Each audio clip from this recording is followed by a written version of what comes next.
What is up, guys? Taiki here, and welcome to Farms of the Week Multichain Edition. So there's so many farms across many chains, it's kind of overwhelming. To simplify my life, simplify my farming strategies, like I don't really deploy on all these chains. Like once these like 4 or 5 figure APYs start popping up, just because I don't want to spread myself too thin. But hopefully this video can give a good overview of what you can do across a bunch of chains out there, right? Harmony, Fantom, Avalanche, Elrond, Boba, Cronos. All those, like Solana as well. I'll go over that. Timestamps will be in the description. But first, I want to address this question that I've been getting about, have you checked out my own fork, right? Have you checked out this own fork? It's going to be the next thing. It's going to be amazing. And look, right, like, sure, you can make a lot of money, like, flipping these own forks. And I kind of called for this last month, where I said, okay, Q1 through Q3, we just saw a bunch of, like, these goose forks, like Uniswap forks. And I mean, they're fun, but it's kind of getting tiring, right? And maybe what if Q4 is a time for these Olympus forks to just pop up everywhere to capture everyone's attention? And that's kind of what's been happening, right? Like these Olympus forks like pop up, they have their own narrative. People think like, oh my god, like this thing is going to survive because of XYZ reasons. And don't get me wrong, like some own forks are better than others, some have a better chance of surviving, etc. However, I still believe that, like when it comes to these Olympus forks, or like if you go back to the original, the Olympus DAO, the reason it works is because they have a really strong holder base that really believes in the vision of Olympus, right? To be the decentralized reserve for crypto, all that argument there. And for things like Olympus, Time, right, trying to be the DAO, right, for Avalanche, Klima, the environmental narrative, I believe those projects can survive in like whatever market, just because super strong holder base, and they actually have a strong narrative. But with these new Olympus forks that pops up every single day, like the chance of the new thing that you vaped, like surviving and being like this $1 billion market cap is very, very low, right? And I've argued before that, I can see this playing out where we just see all of these forks coming, they're going to do great, they're going to dump 50%, and then everyone's going to be like, okay, like what's the next one, right? And maybe the 9-figure market cap was too optimistic, right? I didn't expect one to like really form like every other day. But I argue that like people, yeah, like if you're full-time crypto and you can like flip through these home forks and make money, that's great for you, right? But I still argue that 90% of people, if you have a job or if you have just like other obligations, you're just better off farming something like DeFi Kingdoms. Because I mean, I've expressed my bullishness for this for the longest time, but you can farm like Jewel, right? Because Jewel is ultrasound money in the non-ETH maxi metaverse. Like, look at this, like. This is insane, right? And I don't know where price is gonna go, but I'm bullish this project. It's got like strong fundamentals. They're gonna go cross chain. If you need any evidence, they're gonna be on Matic, Fantom, Avalanche, and Luna. And right, I don't know when, the timeline is unsure, but these APRs are pretty insane, right? And there's actually demand for Jewel because you need Jewel because it's the in-game currency for DeFi Kingdoms. And if you're scared about just being in the pool too, and like maybe potentially the Jewel price dumping, because I mean these APRs are insane, right? You can still farm it with like 1 BUSD, 1 USDC, 1 ETH, right? And even Bitcoin ETH. Don't get me wrong, these APRs aren't real in the sense that starting tomorrow, only 27% of the tokens that you farm will be unlocked. But then the week after, it'll be 29%, 31%. Sorry, you're gonna have to read the documentation on how the tokenomics work. But this is a really passive way to gain exposure to the Harmony ecosystem, right? You can just farm 1 USDC or 1 ETH, just farm Jewel, right? Just gain exposure. And Jewel is a good way to gain exposure to the Harmony ecosystem just because, I mean, I feel like if Harmony succeeds, Jewel will do better, right? The DeFi Kingdoms will do better. And even if Harmony, they take a long time for it to work, right? You're hedged against the Harmony risk just because DeFi Kingdoms is planning to expand to other ecosystems. So DeFi Kingdoms, Jewel, I argue is, most people are just better off like farming something like this, right? Just something with higher conviction, right? Not trying to get into these like short-term Ponzus. I mean, you do you, right? But this is less of a humble farmer mindset. So speaking of less of a humble farmer mindset, I kind of want to go over the Cronos chain just because it's going crazy, right? And I feel like this. I mean, I feel like the Crow token, it's going up not because of the Cronos chain and like the DeFi narrative. It's more so like this entire marketing strategy that's kind of like they're just like pouring money into marketing, right? So they they're going to rename the Staples Center, right, the Lakers Stadium, into Crypto.com Center, right? It's going to be weird, right? And like 2 years from now, people are going to be like, yeah, like, let's go watch the game at the Crypto.com Center, right? It just sounds kind of weird, but it's like FTX, Cronos, or sorry, Crypto.com. They're really trying to go after, I guess, this target demographic of, I guess, males and like younger males. I mean, people that like watch sports are more likely to be degens than people that don't go to Lakers games, I guess. But this is bullish, right? Like bullish for crypto in general. I'm not really touching the crypto token, the CRO token, just because as a farmer, I only want to be exposed to ecosystems where I can farm. And if you look at, the Cronos chain, they almost have 1 billion TVL, right? Think of this as like a Binance Smart Chain fork. Essentially, it's like super centralized, very scalable, whatever, easy to onboard because you can just use crypto.com. But as a farmer, I'm not necessarily interested in these farms. So the biggest app on Cronos is VVS Finance. Guess what VVS stands for, right? VVS Finance. It stands for very, very simple DeFi. Okay, very, very simple, right? I guess it is simple, right? The APRs are pretty high, and the tokens, it just simply goes down, right? So I guess it is simple in that sense. But this is a risk with farm tokens. There's really no demand for this token outside of, I guess, farming with it. There's like other tokens too. So if you look at the top 3, there's Cronaswap Crodex. You check the app. This is Cronaswap. It's just a Uniswap V2 fork. It's like a goose fork. It's like, sure, like you can make money, but in a week or so, like who knows like where these yields are going to be. Maybe if there's more money pouring in, right, the more the normies coming in, they're going to be buying your bags, so you can they can be your yield. And that's also a strong narrative, right? Like if these newer participants are coming in, they don't know what they're doing, like they could be a source of yield. But Crodex too, like I'm not necessarily impressed by this. The lesson learned in the past couple of months is that you don't like these. I guess these basic forks, they're less exciting. I think there needs to be more innovation in DeFi, and until there's more innovation on the Cronos chain, rather than these like very, very simple finance, I don't know. I don't really see a reason to deploy capital. I don't want to spread myself too thin. Of course, you can make money, and if you want to make money, like that's fine, right? But I try to simplify my strategy and stick to a few chains, that I can like easily bridge across and earn, relatively sustainable and safe yield in. So the next thing I want to go over is Boba Network, just because this kind of, this was not a stealth launch. The Boba Network, if you know the Omise Go token, it's the same company essentially, and because the Omise Go token, it hit the max supply, right?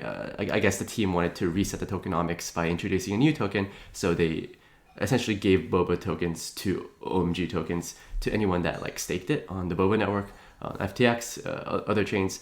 Maybe that's a very cynical way to think about it, but the Boba Network is live. It's an Ethereum L2 solution. It's pretty good actually. I think it's like a fork of the optimistic rollups. Don't quote me on that, right? But if you go to the DeFi Llama, they actually locked up a bunch of TVL. They actually flipped Optimism in terms of TVL. And remember when Optimism was supposed to launch March of 2021, and then even then it's really not that scalable. So I don't really know how the roadmap of ETH layer 2 scaling is. I'm like pessimistic, like the majority of participants, and it's one of the reasons why these L1 rotation narratives have really picked up steam, because like L2 Ethereum, like when it comes, it'll be great, but it came, but like when it scales, it'll be great. But until it scales, there's like nothing you can do in them, right? So Boba Network is interesting. The biggest thing here is Oolongswap, which I'll go over. It's a Uniswap V2 fork. These APRs are actually pretty insane. So I'm not sure what demand there is for the Oolong token, right? Maybe you can stake in the future to earn protocol fees and whatnot.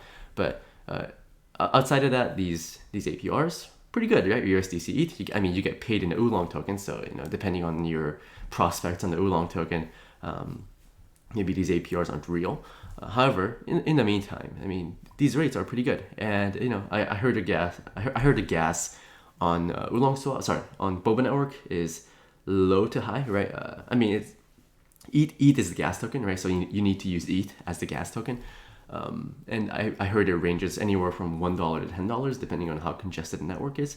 But this is going to be a network I'll be keeping an eye on, just because it works, ETH layer 2 solution, and as long as more applications deploy, you can expect more activity to be on Boba Network.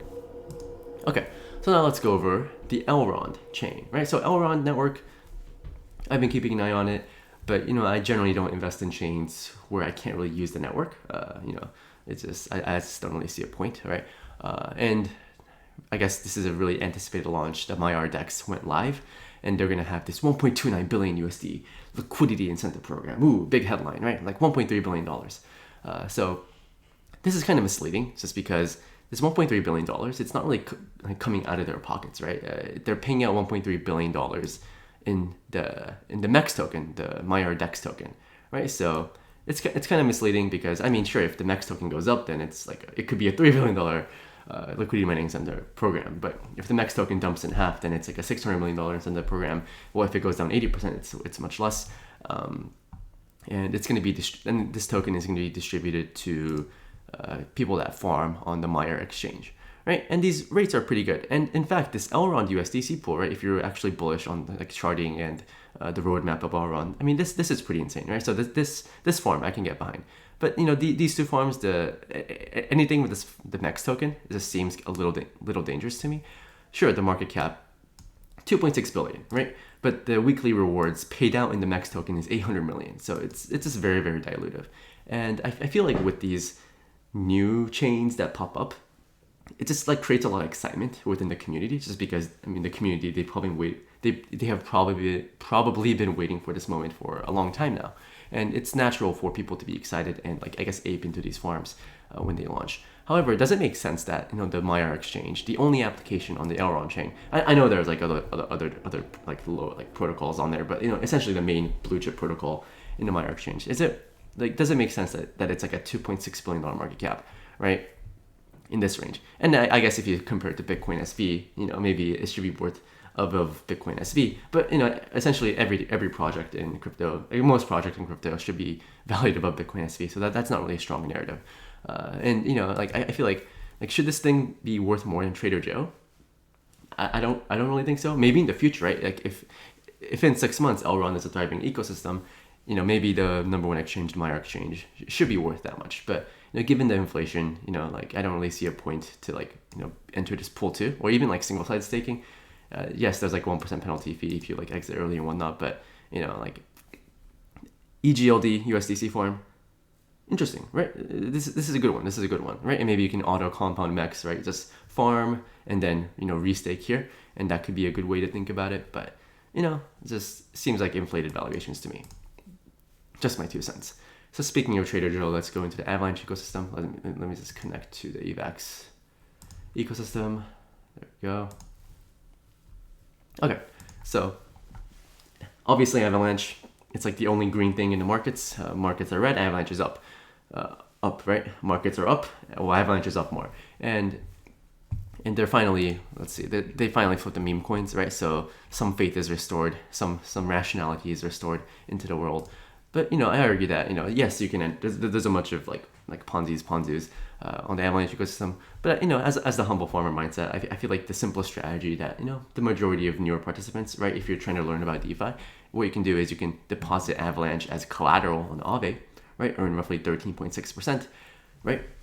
Take out debt against it, right? Borrow stablecoins against it. Let's say you're essentially paying like 1% interest, right, to borrow, because you're paying 4% interest, for example, USDC, but Avalanche, you're being paid 3% in the AVAX token. And then you can deposit those stable coins into something like Alpha Homura. Let me connect here.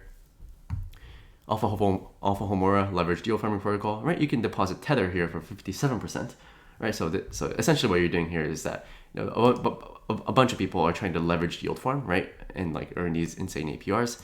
But what we can do is just let's lend out these stable coins to these degens. 57% on Tether, 30% on USDC, 7% on ETH, which is pretty decent, 20% Avalanche. Maybe you can just put it here, 21% DAI. These rates fluctuate, right? It kind of depends on the utilization ratio. But, this is one good way to think about it. Also, Curve is also a simple one, right? You can just borrow stables, pay 1%, deposit it into Curve, earn 25.7%, right? Not so bad. Or you can take, Trader Joe is also the number one decentralized exchange. I believe they're roughly a $500 million market cap. And I mean, this thing should be valued higher than the Maiar exchange, in my opinion. But in the short term, markets are irrational. You can stake XJO. You can stake Joe for XJO. I believe the rates you can earn on that is roughly. You can take your Joe, right? Stake it for XJO, or earn 30.7%, and then lend it out here and earn 28% paid in the AVAX token, I believe. Yeah. So, decent farm. The collateralization ratio here is pretty low, actually, only 40%, but something you can still do. And, you can also earn 36% or 45.8% paid in magic internet money, right? Just because there's so much demand to borrow this asset. I mean, these APRs are pretty high.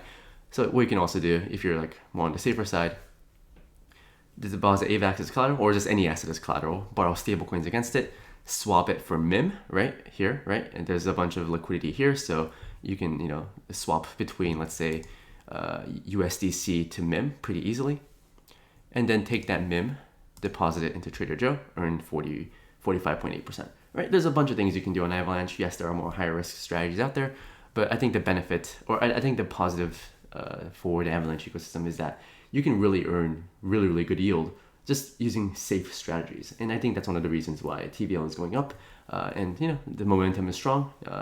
It's a freight train, right? Don't stand in front of a freight train.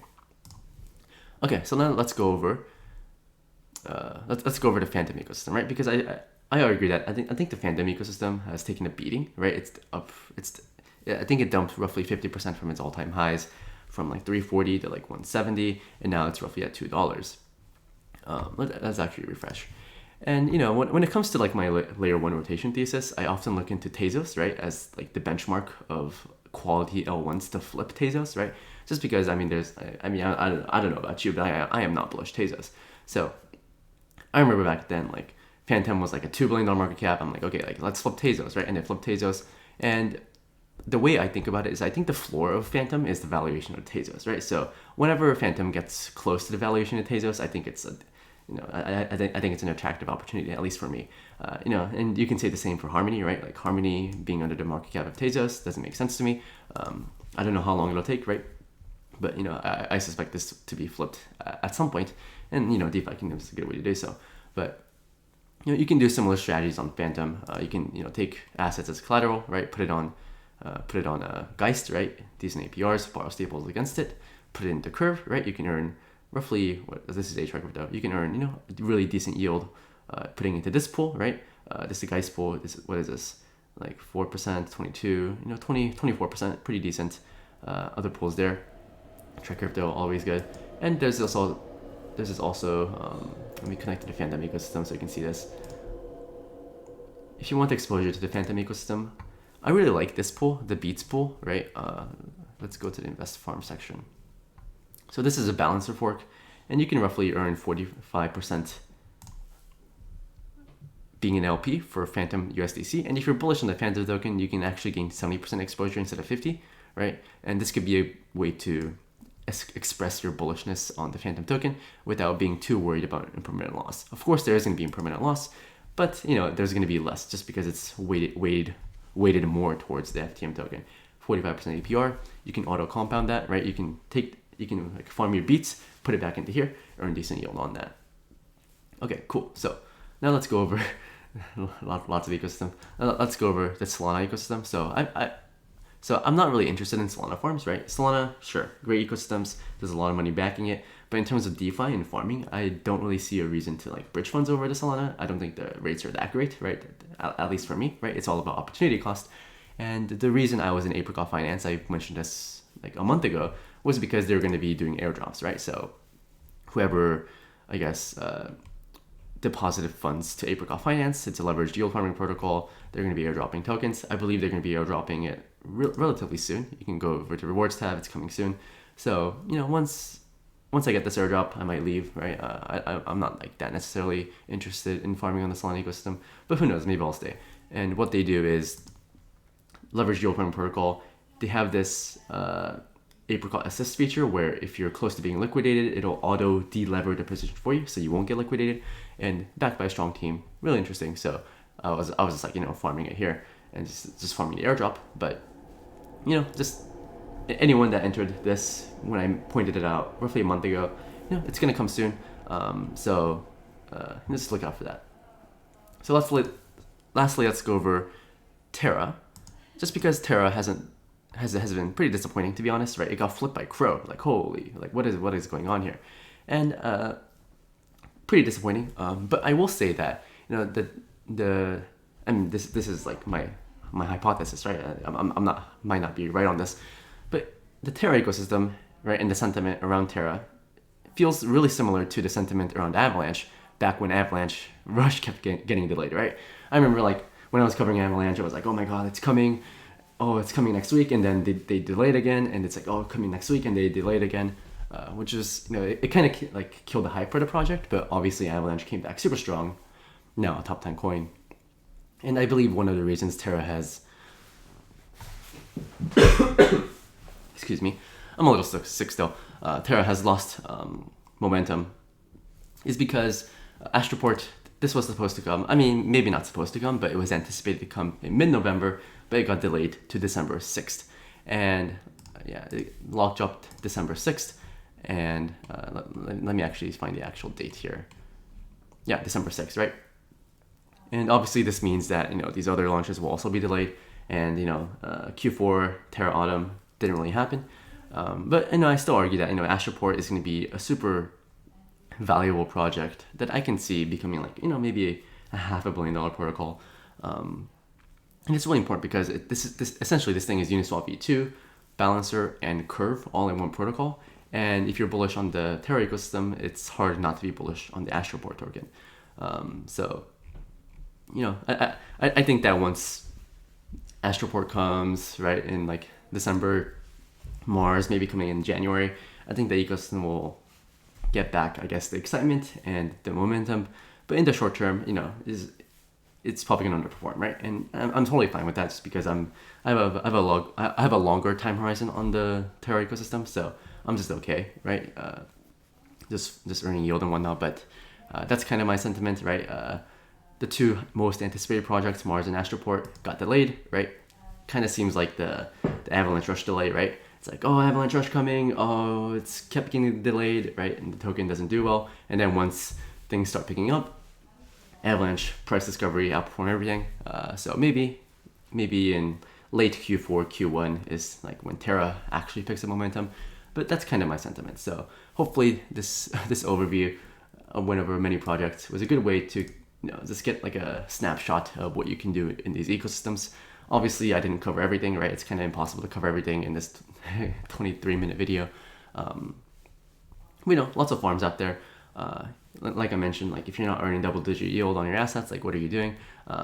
And between Cronos, Elrond, Boba, Avalanche, Fantom, Solana, Terra, and I'm sure there's a bunch of other ecosystems as well, Harmony as well. Good time to be a farmer. Good time to be a farmer, right? Especially in this era of like Bitcoin and ETH not doing much. It's just nice to earn yield on your assets while you wait for the eventual, I guess, price up, right? Because I don't think the market cycle is over. So yeah, if you like the content, please like and subscribe. Leave a comment in the comment section below. If you want to know how I'm navigating the markets and how I'm farming, check out the private Discord. Link will be in the description below. Thank you guys for watching, and have fun farming out there.